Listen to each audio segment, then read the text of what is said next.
Okay, so the next problem we have that we have to find the domain of a function. और अगर हम यहाँ पर देखें तो यहाँ पर बहुत सारे लॉग इन्वॉल्व हैं, ठीक है। तो जब भी हम लॉग का जब हम किसी नंबर का लॉग हम कैलकुलेट करते हैं तो लॉग फंक्शन में दो ही बातें इंपॉर्टेंट हैं। एक तो जो है वो हो गया आपके पास में जिस नंबर का आप लॉग ले रहे हो वो तो हो गया उसका आर्गुमेंट, और किस बेस पर आप ले रहे हो। तो अगर हम यहाँ पर देखें तो जो सबसे बाहर वाला जो लॉग है उसका बेस तो है 7, और ये जो पूरा का पूरा जो नंबर है ये क्या हो जाएगा, इसका आर्गुमेंट। तो लॉग के डिफाइंड होने के लिए बेस होना चाहिए greater than 0 not equal to 1। तो यहाँ पर हम क्लियरली देख पा रहे हैं कि जितने भी यहाँ पर लॉग फंक्शन इन्वॉल्व हैं सबके बेस जो है वो वेल डिफाइंड है। जैसे 7 है, 5 है, 3 है, 2 है, तो ये वेल डिफाइंड बेस हैं। इसमें बेस में कहीं पर भी कोई कंडीशन अप्लाई करने की ज़रूरत नहीं है। लेकिन जो आर्गुमेंट है वो कैसा होना चाहिए, ग्रेटर देन 0 होना चाहिए, तभी लॉग डिफाइंड होगा। तो अगर इस पूरे को अगर हम आर्गुमेंट मान रहे हैं, ये जो हमारे पास में लिखा हुआ है इस पूरे को अगर हमने आर्गुमेंट माना तो ये कैसा होना चाहिए, ग्रेटर देन 0। अब आप देखो आपके पास में क्वेश्चन क्या रह गया। अब आपके पास में क्वेश्चन जो है वो रह गया लॉग बेस 5 से लेकर ये पूरा यहाँ तक, ठीक है। इसको अब आपको ग्रेटर देन 0 के लिए सॉल्व करना है।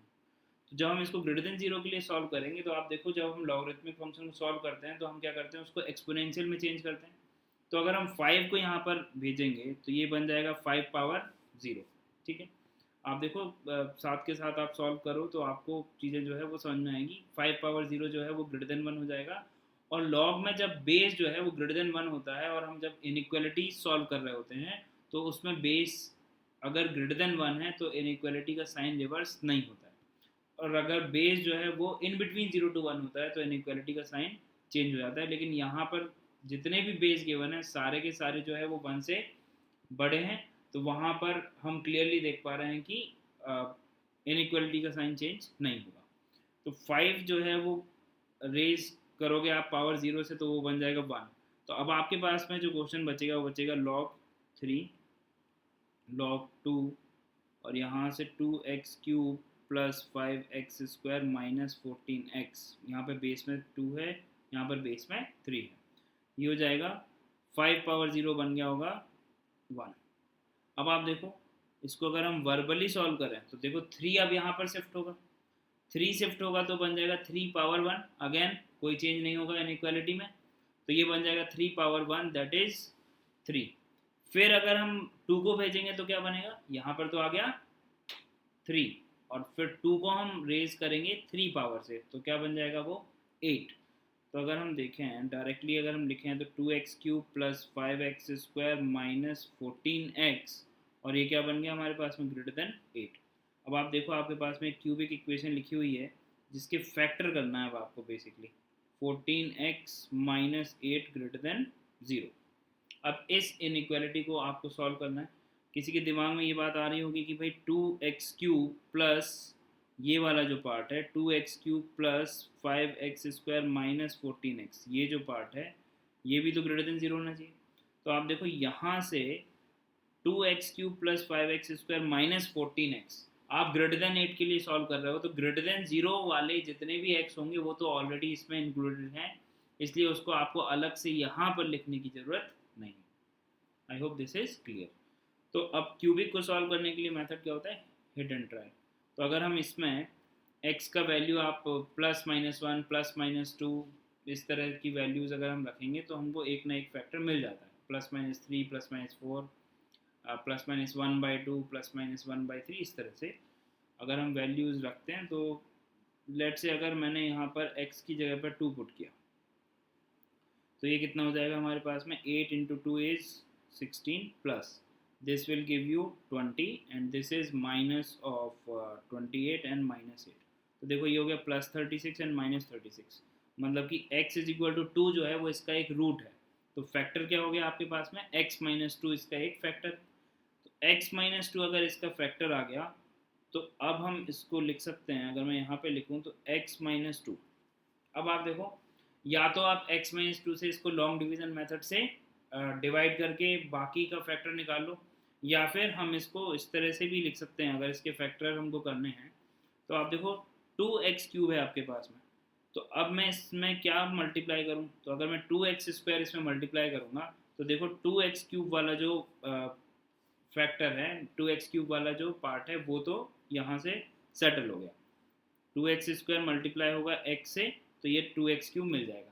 लेकिन जब ये 2x² -2 से मल्टीप्लाई हो रहा होगा तो हमको मिल रहा है माइनस का 4x², लेकिन यहाँ पर हमको कितना चाहिए, प्लस का 5x², मतलब कि यहाँ पर तो मिल रहा है माइनस का 4x² और हमको चाहिए प्लस 5x²। तो अगर हम -4x² में प्लस 9x² करें, माइनस के 4x² में प्लस का 9x² करेंगे तो हमको प्लस का 5x² मिल जाएगा। तो इसके लिए हम क्या करते हैं, यहाँ पर प्लस 9x लिख लेते हैं। तो अब आप देखो जब ये 9x इससे मल्टीप्लाई होगा तो वो यहाँ से जो माइनस का 4x² मिल रहा था और यहाँ से आपको मिल जाएगा प्लस का 9x², तो ये आपको क्या देगा, अब आपको ये वैल्यू देगा 5x²। तो ये वाला जो टर्म है ये भी अब सेटल हो गया। अब आप देखो माइनस का 14x चाहिए हमको, और जब यहाँ पर ये 9x इस -2 से मल्टीप्लाई हो रहा होगा तो ये आपको वैल्यू दे रहा है माइनस का 18x, और हमको चाहिए है माइनस का 14x। तो मतलब कि अगर हम इसमें +4 कर दें तो आप देखो ये वाला 4 इस x के साथ मल्टीप्लाई होके 4x बना देगा प्लस का, और यहाँ से मिल रहा था आपको माइनस का 18x। तो मतलब कि ये सेटल हो गया। अब आप देखो तो जब कांस्टेंट पार्ट को आप मल्टीप्लाई करोगे तो आपको कांस्टेंट कितना मिलना चाहिए, -1। मतलब कि आप इस क्यूबिक को फैक्टराइज करके, इस ही क्यूबिक को आप फैक्टराइज करके लिख सकते हो x - 2 मल्टीप्लाइड बाई क्या आ गया आपके पास में 2x² प्लस 9x प्लस 4। तो इस क्वाड्रेटिक के अगर हम फैक्टर करें तो आप इजीली इसको फैक्टराइज कर सकते हो। क्या जाएगा, यहाँ पर लिख लेते हैं अपन 2x² प्लस फैक्टर करेंगे तो 8x प्लस x प्लस 4। ठीक है, यहाँ से आप 2x कॉमन ले लोगे तो आपको क्या मिल गया, 2x कॉमन आ गया यहाँ से, सो this is x plus 4, again 1 common x plus 4। फिर यहाँ से अगर हम x प्लस 4 कॉमन ले लेंगे तो जो फैक्टर आ गए हमारे पास में वो आ गए 2x plus 1 multiplied by x plus 4 greater than 0 के लिए अब हमको सॉल्व करना है। तो बेसिकली अब हमको केवल ये एक इनइक्वालिटी को सॉल्व करना है। तो इसको सॉल्व करने के लिए हम एक नंबर लाइन बना लेते हैं। यहाँ से आप देखो जो क्रिटिकल पॉइंट्स आ रहे हैं वो क्या आ रहे हैं आपके पास में, -4 -½ एंड यहाँ से आगे आपके पास में 2। तो ये 2 रख देते हैं, पर सब पर ओपन लगा देते हैं क्योंकि यहाँ पर इक्वल टू का साइन नहीं है। सारे जो फैक्टर्स हैं यहाँ पर वो उन सब का जो पावर है वो ऑड है, इसलिए ऑल्टरनेट में प्लस माइनस इस तरह से वेवी का मेथड से हम इसको सॉल्व कर लेंगे। तो हमारे पास में आंसर जो है वो क्या आ रहा है, हमको चाहिए greater than 0, so that is x belongs to -4 से -½ ये वाला रीजन और ये वाला region, union 2 to infinity. So this is our final answer. I hope this is clear. ठीक है, वो तो आपको समझाने के लिए सारी कैलकुलेशन मैं आपको करके बता रहा हूँ। जब आप खुद से इसको अटेम्प्ट करोगे तो आप देखोगे कि बहुत सारी कैलकुलेशन जो है वो आप वर्बली कर सकते हो या फिर आप अपने दिमाग में ही वो चीज़ें कैलकुलेट कर सकते हो। ठीक है, okay. Now in the next question we have to find the domain of the given function. ये फंक्शन हमको इस तरह से गिवन है, ln के अंदर में आर्गुमेंट में जो है वो रूट अंडर में तो x² -5x -24 है और -x -2 जो है वो रूट के बाहर है। तो ln है मतलब कि log में जो बेस है वो e है, मतलब कि बेस तो ऑलरेडी डिफाइंड है। अब इस log के डिफाइंड होने के लिए जो आर्गुमेंट में जो नंबर है वो कैसा होना चाहिए हमारे पास में, वो नंबर होना चाहिए हमारे पास में ग्रेटर देन 0। तो स्टार्ट करते हैं। लेकिन रूट के अंदर में जो क्वांटिटी है उसका भी हमको ध्यान रखना पड़ेगा, वो क्वांटिटी कैसी होनी चाहिए, ग्रेटर देन इक्वल टू 0। ये पॉइंट जो है वो मिस ना हो इसलिए अपन पहले लिख लेते हैं कि x² -5x -24 तो ग्रेटर देन इक्वल टू 0 होना चाहिए ताकि स्क्वायर रूट डिफाइंड हो जाए, first thing. And second thing, root over x², जिस नंबर का आप लॉग ले रहे हो वो नंबर जो है वो कैसा होना चाहिए, -x -2 must be greater than equal to 0, वो नंबर पॉजिटिव होना चाहिए। ठीक है, तो अब आप देखो अगर हम फर्स्ट को सॉल्व करें तो इसके फैक्टर जो है आप इजीली देख सकते हो, वो आ जाएंगे हमारे पास में x -8 × x + 3। ठीक है, ग्रेटर देन इक्वल टू 0। इसको अगर हम सॉल्व करेंगे तो हमारे पास में जो क्रिटिकल पॉइंट है वो तो -3 एंड +8 है, यहाँ पर भी क्लोज है, यहाँ पर भी क्लोज, पॉजिटिव नेगेटिव पॉजिटिव, हमको क्या चाहिए पॉजिटिव। तो यहाँ से आगे हमारे पास में x belongs to -∞ to -3 close bracket union 8 to infinity. ये आ गया हमारे पास में फर्स्ट का आंसर, इसको हम बोल देते हैं 1 डैश। अब आप देखो आपके पास में क्लियरली एक चीज़ हमको पता है कि x या तो -∞ से -3 होगा या फिर 8 टू इन्फिनिटी होगा, ये बात क्लियर है। तो अगर हम ये कंसीडर करें कि जब x जो है वो वैन ऐसे लिख लेते हैं वैन x बिलोंग्स टू -∞ से -3, क्योंकि अल्टीमेटली तो क्या करना है आपको, फर्स्ट को सॉल्व किया जो 1 डैश आया और सेकंड को जब आप सॉल्व करोगे तो दोनों का हम क्या लेंगे इंटरसेक्शन। तो जब बाद में हम इंटरसेक्शन लेंगे तो हमने पहले ही केस बना लिया कि let's say when x belongs to -∞ से -3, तो x अगर नेगेटिव है तो अगर हम सेकेंड जो हमारे पास में इक्वेशन है इसको अगर हम थोड़ा सा रीअरेंज करके लिखें तो ये बन जाएगा हमारे पास में x² -5x -24, ये तो रूट के अंडर में है, एंड ग्रेटर देन हो जाएगा x + 2। हमने x - 2 को राइट हैंड साइड पर शिफ्ट कर दिया। अब आप देखो x जो है वो ऑलरेडी नेगेटिव है, हमने मान लिया कि जब x 3 है तो ऑब्वियसली ये जो क्वांटिटी है ये क्वांटिटी तो नेगेटिव हो जाएगी। अगर ये क्वांटिटी नेगेटिव हो गई तो रूट अंडर के में जो भी क्वांटिटी है उसका जो आंसर है वो तो हमेशा ग्रेटर देन इक्वल टू 0 होगा। तो अगर right hand side already negative हो गया तो लेफ्ट हैंड साइड तो ग्रेटर देन इक्वल टू 0 है, मतलब कि ये तो हमेशा ही ट्रू होगा। कब? जबकि x जो है वो -∞ से -3 है। तो यहाँ से हमारे पास में आंसर आ गया कि this is true when x belongs to -∞ से -3। सारी वैल्यूज के लिए ये जो बात है वो ट्रू है, तो इसको हमने लिख दिया लेट्स से a। अब दूसरा केस ये है कि x जो है वो 8 से इन्फिनिटी हो। अगर x 8 से इन्फिनिटी है when x belongs to 8 to infinity, अगर हमने ये केस ले लिया तो अब आप देखो फिर से जो सेकेंड इक्वेशन है उसको अगर हम लिखें तो हम लिखेंगे x² -5x -24 is greater than x + 2। कोई दिक्कत नहीं है यहाँ पर। अब x जो है वो 8 से इन्फिनिटी है, ठीक है, मतलब कि आपके पास में जो राइट हैंड साइड में जो x + 2 क्वांटिटी है ये एक पॉजिटिव क्वांटिटी हम बोल सकते हैं, और ये already greater than equal to 0 है, मतलब कि ये भी एक नॉन नेगेटिव क्वांटिटी है। ये बात क्लियर है। तो अब हम जो है वो दोनों तरफ स्क्वायरिंग कर सकते हैं, ठीक है। दोनों तरफ स्क्वायरिंग करने के लिए जो दोनों तरफ की जो क्वांटिटी है वो कैसी होनी चाहिए, पॉजिटिव होनी चाहिए, ठीक है। तो अगर हम यहाँ पर स्क्वायरिंग करके इसको सॉल्व करने का ट्राई करेंगे तो आपके पास में जाएगा x² -5x -24 is greater than x + 2 whole square. तो अगर हम इसको स्क्वायर कर दें तो x² + 4, तो अगर हम x² से x² कैंसिल हो गया तो यहाँ से आ गया -5x को अगर हम शिफ्ट कर दें तो ये हो जाएगा आपके पास में 9x एंड -28। तो यहाँ से देखो हमारे पास में आ गया x इज स्मॉलर देन -28/9, ठीक है। अब आप देखो यहाँ पर ये आ गया आपके पास में x इज स्मॉलर देन -28/9, लेकिन जब हमने केस जो कंसीडर किया था वहाँ पर तो हमने क्लियरली x को क्या मान रखा है 8 से लेकर इन्फिनिटी। तो जब हमने x को 8 से लेकर इन्फिनिटी मान रखा है और यहाँ से तो हमारे पास में x जो है वो लेस देन -28/9 आ रहा है, मतलब कि इनका तो इंटरसेक्शन क्या आ जाएगा 5। तो जो सेकेंड केस है अगर हम यहाँ पर देखें तो इन दोनों का इंटरसेक्शन जो है वो तो आ गया हमारे पास में x बिलोंग्स टू 5। तो इसको अगर मैं b बोल दूँ तो हमने केस जो बनाया था कि आइदर वैन का मतलब कि हमने बोला था कि इधर x बिलोंग्स टू -∞ टू -3 होगा या फिर और 8 टू इन्फिनिटी होगा। तो जो फाइनल आंसर आएगा वो हमारे पास में क्या आएगा a और b दोनों केसेस का यूनियन।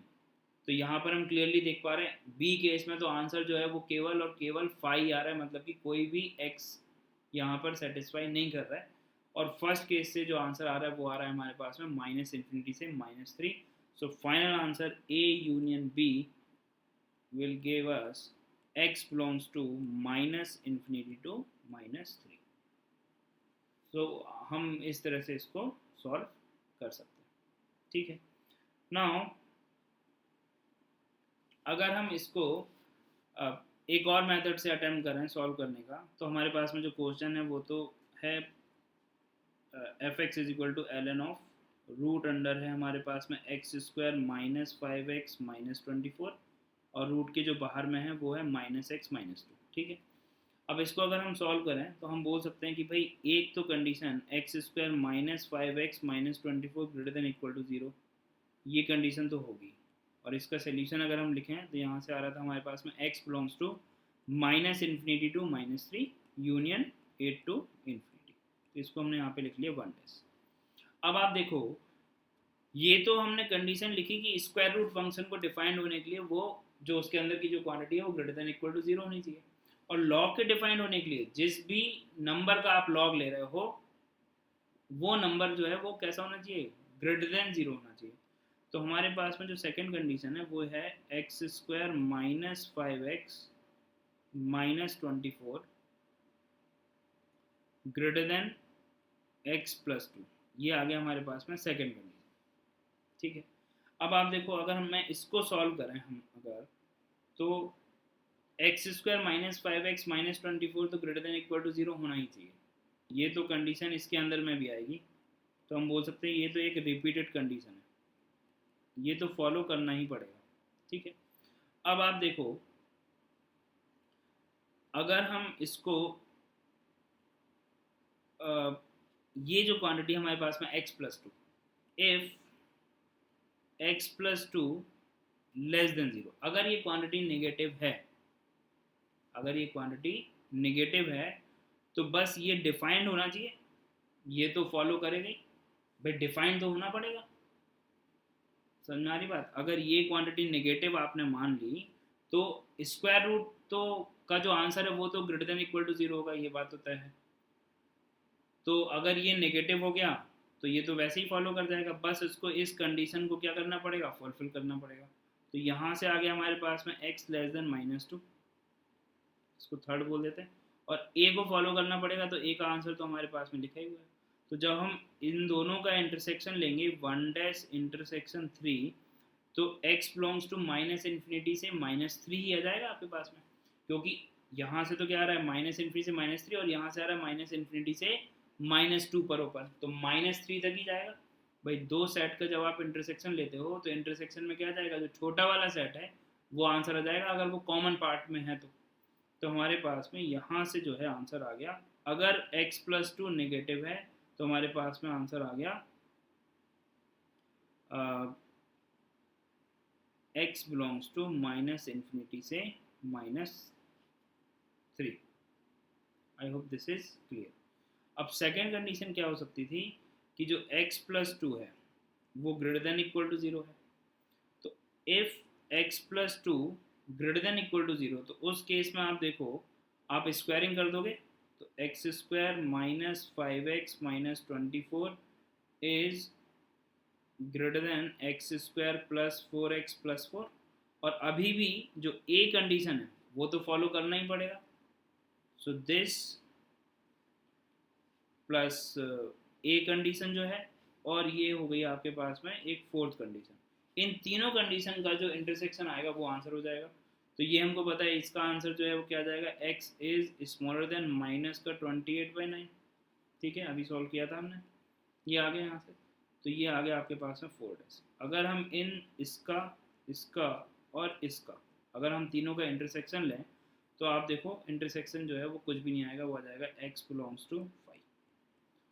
तो अल्टीमेटली आंसर क्या आ गया हमारे पास में, अल्टीमेटली आंसर हमारे पास में आ गया कि या तो भाई x प्लस 2 नेगेटिव है या फिर x प्लस 2 जो है वो ग्रेटर देन इक्वल टू 0 है, यही केस हो सकता था। तो हमने यहाँ से देख लिया कि हमारे पास में जो आंसर आ गया that is x belongs to minus infinity से माइनस 3, तो हम इस तरह से भी सॉल्व कर सकते हैं। ठीक है, आई होप दिस इज क्लियर।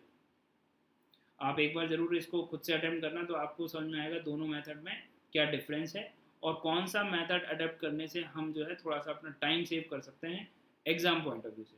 अगर आप पहली बार सॉल्व कर रहे हो और आपसे अगर गलत हो रहा है पहले, तो कोई दिक्कत वाली बात नहीं है, हम धीमे धीमे सीखेंगे और इम्प्रूव करते हुए हम अपनी तैयारी इस तरह से रखेंगे कि जब हम एग्ज़ाम के लिए रेडी हों तब एग्ज़ाम में जाकर हमसे कोई भी कैलकुलेशन या कोई कंसेप्चुअल मिस्टेक वहाँ पर ना हो।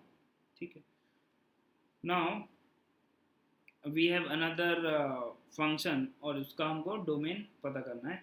यहाँ पर रूट के अंदर में जो है वो लिखा हुआ है हमारे पास में 1 minus 5 power X divided by 7 raise to power minus X minus 7। ठीक, तो स्क्वायर रूट फंक्शन हमको पता है कि अगर हमारे पास में रूट ओवर अल्फा लिखा हुआ है तो इसके डिफाइंड होने के लिए हमको पता है alpha must be greater than equal to 0, यही एक कंडीशन है।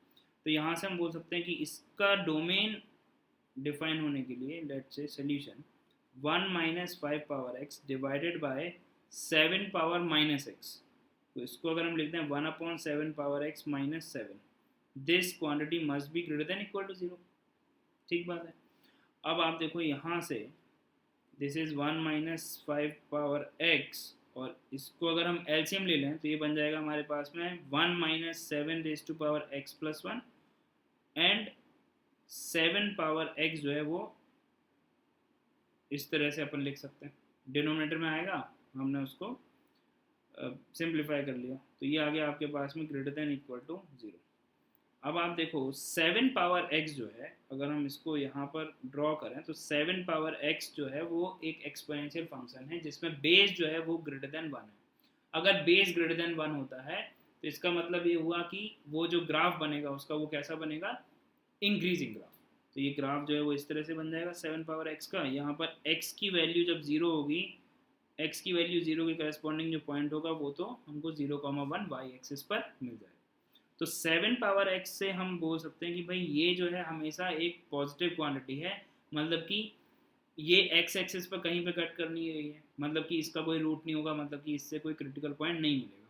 तो आप इसको यहाँ से इग्नोर भी कर सकते हो। ठीक है, तो अब हमारे पास में जो लिखा हुआ है वो लिखा हुआ है 5 पावर x माइनस 1। अगर हम माइनस से न्यूमरेटर और डिनोमिनेटर दोनों में मल्टीप्लाई कर दें तो 7 पावर x प्लस 1 माइनस 1, तो न्यूमरेटर में हमने एक बार माइनस से मल्टीप्लाई किया तो इनइक्वालिटी रिवर्स हो जाएगी, और फिर हमने डिनोमिनेटर में वापस से -1 से मल्टीप्लाई कर दिया तो वापस से रिवर्स हो जाएगी। तो ultimately there is no change in the sign, क्योंकि हमने even number of times minus sign से मल्टीप्लाई किया है। तो हमारे पास में ये आ गया ग्रेटर देन इक्वल टू 0। अब अगर हम क्रिटिकल पॉइंट की बात करें तो आप देखो ये फैक्टर कब 0 होगा, तो 5 पावर x का जो ग्राफ है वो भी इसी तरह से बनेगा, इंक्रीजिंग ग्राफ बनेगा, 0,1 से पास करेगा, एंड दिस इज ऑल्सो 5 पावर x। तो जब हम x का वैल्यू 0 रखेंगे, x का वैल्यू जब हम 0 रखेंगे तो ये क्या आ जाएगा, 5 power 0 will give you 1, 1 minus 1 is 0। तो इसका क्रिटिकल पॉइंट आ गया हमारे पास में 0, और 0 पर जो है वो क्लोज सर्कल हम लगा सकते हैं क्योंकि यहाँ पर इक्वल टू का साइन है। लेकिन ये तो डिनोमिनेटर में है, तो ये जिस भी वैल्यू ऑफ x के लिए 0 हो रहा होगा उस पर तो हमको ओपन रखना पड़ेगा। तो अगर हम देखें यहाँ पर 7 power x plus 1, x plus 1 जो है वो आप इसको 0 कर दो, मतलब कि 7 पावर x प्लस 1 में जब x प्लस 1 0 होगा तो x इज इक्वल टू -1 होगा, x इज इक्वल टू -1 पर x प्लस 1 0 हो गया, तो 7 का power 0 is 1, so 1 minus 1 is 0, but denominator में है उस वजह से -1 तो आगे क्रिटिकल पॉइंट, लेकिन इस पर क्या आएगा, एक ओपन सर्कल। अब आप देखो यहाँ पर हम देख सकते हैं क्लियरली कि जब 5 पावर x, ये जो लाइन है ये हो गई हमारे पास में y इक्वल टू 1 लाइन। ठीक है, अब x की वैल्यू जब 0 से आगे की तरफ है तो 5 पावर x का graph y equal to 1 line से ऊपर है, मतलब कि 5 पावर x माइनस 1 जो है यहाँ से अगर हम देखें तो ये कैसा साइन देगा हमको, पॉजिटिव साइन देगा। ठीक है, तो इसको अगर हम पॉजिटिव साइन लिख लेते हैं, और 7 पावर x प्लस 1 को अगर आप देखो तो ऐसे भी समझ सकते हो कि आपके पास में लिखा हुआ है 7 इंटू 7 पावर x। ठीक है, और -1, अगर मैं यहाँ से 7 कॉमन ले लूँ तो क्या लिखा हुआ है, 7 पावर x माइनस 1/7। ठीक है, इस 7 से तो कोई फर्क पड़ नहीं रहा है, ये 7 पावर x का ग्राफ है, तो y इज इक्वल टू 1/7 जो लाइन है वो यहाँ कहीं होगी, और इसके करस्पॉन्डिंग जो x की वैल्यू है वो क्या आ रही है हमारे पास में -1।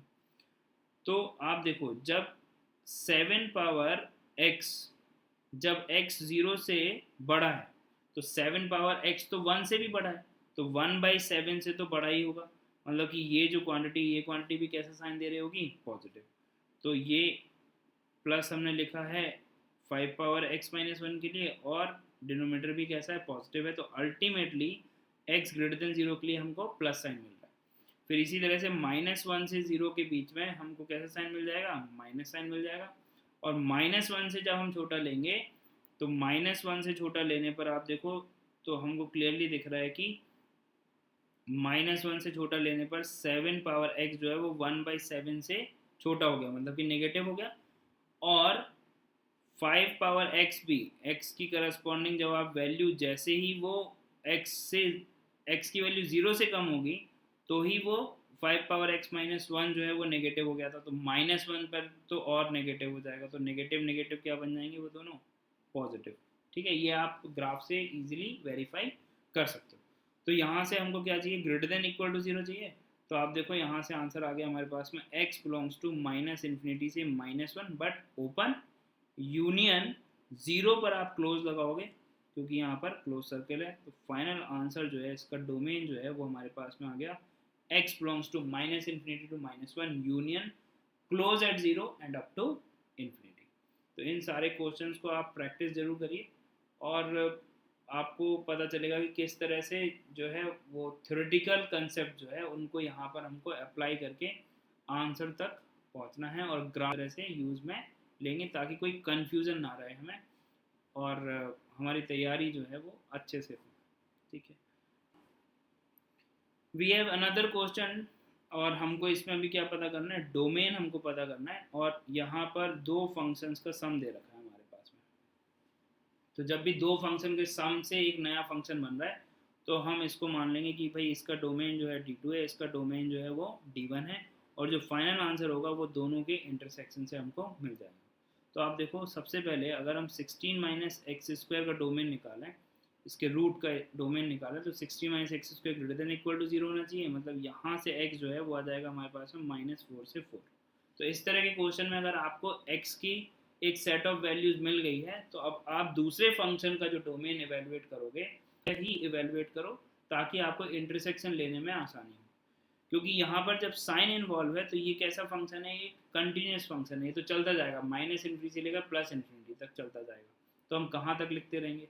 तो इसीलिए हमने क्या किया कि भाई जब हमको x का एक इंटरवल मिल गया -4 से 4 का तो हम वहीं तक बस देखेंगे कि sine of x - 3 greater than 0 उस इंटरवल में कहाँ कहाँ हो रहा है। क्यों ग्रेटर देन 0, क्योंकि लॉग के डिफाइन होने के लिए जो आर्गुमेंट है वो पॉजिटिव होना चाहिए। तो यहाँ से हम बोल देते हैं कि भाई इसके डिफाइंड होने के लिए sine of x - 3 must be greater than 0। तो इसको हम कैसे सॉल्व करते हैं, ऑलरेडी tan गिवन है तो बेस के बारे में कुछ और चिंता करने की ज़रूरत नहीं है। तो बेसिकली हमको क्या करना है, इसको सॉल्व करना है, यहाँ से D1 मिलेगा, इसको सॉल्व करना है यहाँ से, ये तो आ गया D2, दोनों का इंटरसेक्शन।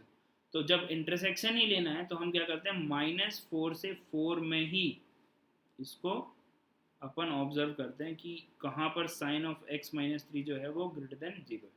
तो हम क्या करते हैं, साइन का अगर हम ग्राफ बनाएं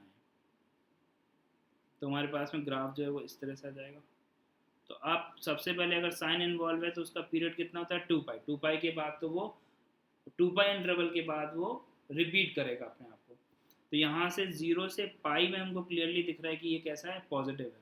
तो x की जगह पे क्या है यहाँ पर, x - 3 है, तो हम बोल सकते हैं कि भाई x - 3 जब तक 0 से पाई होगा, 0 से 2π इंटरवल में आप पहले सोल्यूशन लिख लो और उसके बाद उसको जो उसका पीरियड है, जैसे साइन के केस में पीरियड 2π है तो उसके इंटीजर मल्टीपल से क्या कर दो, उसको जनरलाइज कर दो। तो इसको अगर हम जनरलाइज करेंगे तो ये आ जाएगा 2nπ और यहाँ से भी आ जाएगा 2nπ। ठीक है, तो x क्या आ गया हमारे पास में, 2nπ से 2nπ + 3। ठीक है, 3 को यहाँ शिफ्ट कर दिया और यहाँ से 2n + 1 of pi + 3 where n belongs to integer.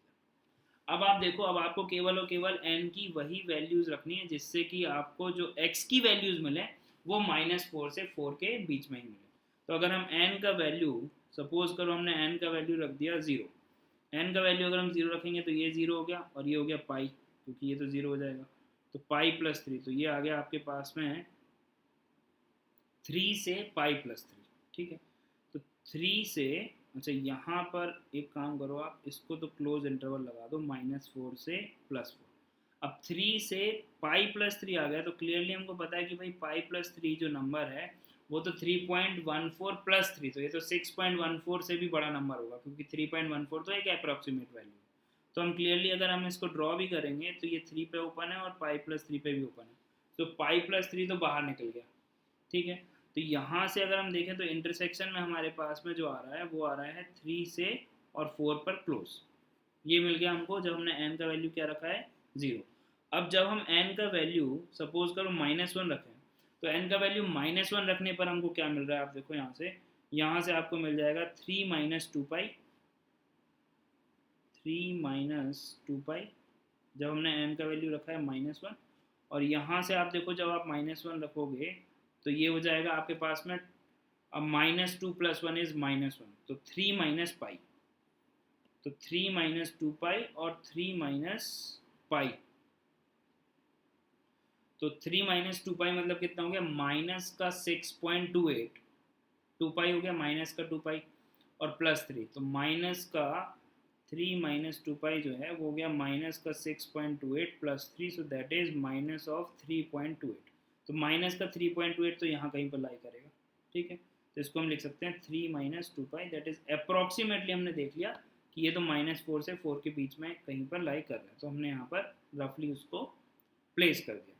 अब यहाँ से मिल रहा था अपन को -1 रखने पर 3 माइनस पाई, सो 3 माइनस पाई ऑब्वियसली पाई जो है वो 3.14 है अप्रॉक्स, तो 3 माइनस पाई जो होगा वो एक नेगेटिव नंबर होगा, तो 0 से थोड़ा सा इधर कहीं पर होगा, तो ये आ गया आपके पास में 3 माइनस पाई, और दोनों जगह क्या है ओपन इंटरवल है, तो इसको भी हम इस तरह से डिनोट कर देते हैं, तो ये भी -4 से 4 के बीच में ही आ रहा है, तो मतलब कि ये रीज़न भी आपके पास में आ गया।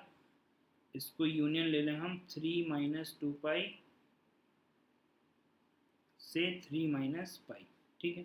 अब अगर हम n का वैल्यू 1 पुट करें, n का वैल्यू अगर हम 1 पुट करेंगे तो आपको क्या मिलेगा 2 पाई + 3, 2 पाई ऑलरेडी 6.28 हो गया और +3, तो वो तो बहुत आगे निकल गया, यहाँ कहीं पर वो नंबर होगा, हमको तो -4 से 4 में ही रहना है, तो उसको हम इग्नोर कर सकते हैं। अच्छा, जब हमने यहाँ पर n का वैल्यू 1 रखा होगा तो क्या मिल जाएगा हमको, ये तो और बड़ा नंबर आ गया 3 पाई + 3, 3 पाई इज 3.14 इंटू 3, सो 9.2 + 3, तो 12.42 अप्रॉक्सीमेट वैल्यू, तो वो तो और बड़ा नंबर हो गया, तो मतलब कि हम इसको इग्नोर कर सकते हैं। अब हम एक और वैल्यू जो है, अगर हम n का वैल्यू अब 1 पर ही बहुत बड़ा आ रहा है तो 2 रखने का 3 रखने का कोई मतलब नहीं बनता है, n का -2 रखेंगे तो भी आप देखो ये बन जाएगा आपके पास हम -4 पाई, -4 पाई इज रफली 12, -12 + 3 तो -9, तो वो -4 से बहुत पीछे की तरफ की बात हो गई। और अगर हम यहाँ पे अगर आप n की जगह पर -2 रखोगे, so that will give you minus का 3 पाई + 3, तो माइनस का 3 pi is -9 + 3 will give you -6 approximate, मतलब बहुत जेनरस हो के अगर हम सॉल्व करें तो मतलब कि हमको और कोई वैल्यूज़ यहाँ पर नहीं मिल रही हैं, तो जो फाइनल आंसर हमारे पास में आ गया वो आ गया x बिलोंग्स टू 3 - 2 पाई से 3 - पाई, दोनों पर ओपन, यूनियन 3 पर ओपन एंड 4 पर close, so this is our final answer.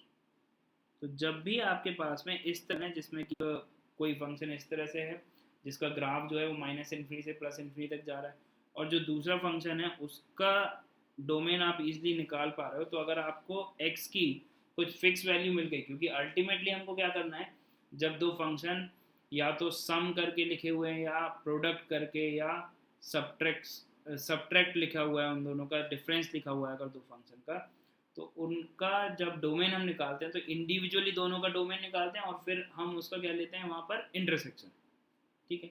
तो अगर हमको एक set of values of x पहले से ही मिल गई, तो हम दूसरे वाले फंक्शन का जो set of values of x है वो हम उन्हीं set of values of x के लिए ही देखेंगे। So I hope this is clear to all of you, right.